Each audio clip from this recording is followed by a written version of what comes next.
პირველად რომ მივედი საავადმყოფოში, საერთოდ არ ველოდებოდი, რომ მსგავსი რაღაც შეიძლება ყოფილიყო. ყველა მქონდა ქოშინი, ვიღლებოდი ხოლმე მარტივად. დილით როცა ვდგებოდი, სუნთქვა მიჭირდა ხოლმე. სანამ არ წამოვდგებოდი ფეხზე, იქამდე, ფიზიკურად ორს ვუნთქავდი, ვიგუდებოდი. დედაჩემმა გამოხატა ინიციატივა, რომ მოდით ბარემ ეხო გადავუყოთ. აქედან გამომდინარე, კარდიოგრამა გადავიღეთ ჯერ. კარდიოგრამას ძალიან ცუდი პასუხები იყო.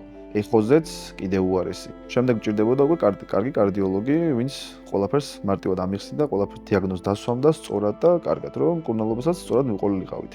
გადავრეკეთ, გადმოვრეკეთ სანასტობოში თუ ვინმესთან შეიძლებოდა და გვირჩიეს ნინო ბაზღაძე. შევეხმიანეთ მოკლედ, შევხვდით, მივედით მასთან კლინიკაში. იქ უკვე გადავიღეთ ჩვეულებრივი ეხო, კარდიოგრამა, გავიარე კონსულტაცია და აღმოჩნდა, რომ აქვს დილატაციური კარდიომიოპათია. საავადმყოფოში რომ მივედით, დამიბარეს პირველად მე დააწვინეს საბა კლინიკაში, დამიბარა ნინო ბაზღაძემ, რომ ეთქვა რა დიაგნოზი ჭირდა ჩემს შვილს და რა გველოდა მომავალში.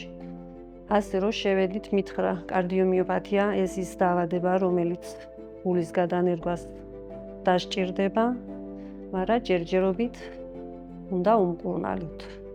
შედეგს როცა მივიღებთ, საბოლოო დასკვნას გეტყვით. ჩემთვის რა ვერ გეტყვით.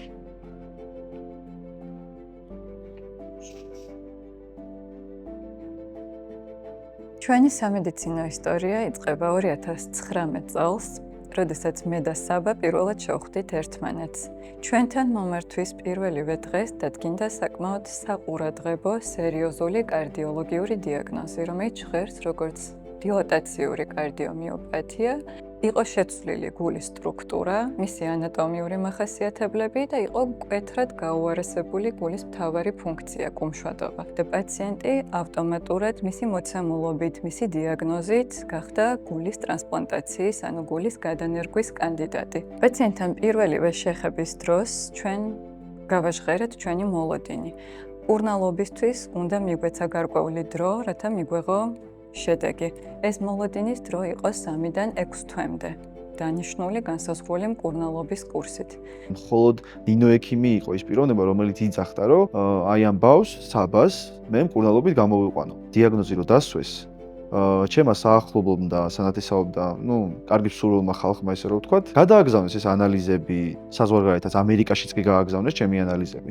და ყველა მხრიდან მოვიდა ის პასუხი, რომ ეხლავე დროულად გადაინერგეთ გული. მაგრამ ნინო ექიმი იყო ერთადერთი, რომელიც იძახდა, რომ 6 თვე მომეცით დრო და საბას ფეხზე დავაყენებ. თუმცა პირველი 3-6 თვის განმავლობაში, რაც არის კლასიკური მოცდითი ტაქტიკა, ვერ მივიღეთ ის შედეგი, რაც იყო ჩვენი სამიზნე, თუმცა მოგვიანებით ეტაპზე კვლავ მკურნალობის შედეგად ჩვენ გავაგრძელეთ სვლა ჩვენი მიზნისკენ და 1 წლის თავზე მივიღეთ შედეგი. დადგა ის დღე, როდესაც ჩვენ გავაჟღერეთ საბა, შენ აღარ ხარ გულის ტრანსპლანტაციის კანდიდატი, აგრძელებ ცხოვრებას ამ დიდი მოლოდინის გარეშე, ცხოვრების ძალიან მაღალი ხარისხით. საბოლოოდ ისე მოხდა, რომ თავიდან იყო საუბარი გულის გადანერგვაზე და საბოლოოდ მკურნალობით იმ სიტუაციამდე მივედით, რომ კანდიდატურიდან ჯერჯერობით ამოვარდი. და ამ ეტაპზე უკვე დაახლოებით 6 წელია საკუთარი გულით ვცხოვრობ. პირველ რიგში ნინო ექიმია მთავარი გმირი. როგორც მე ვსდი ჩემს შვილს, ისე გვიდგას გვერდში ნინო ექიმი.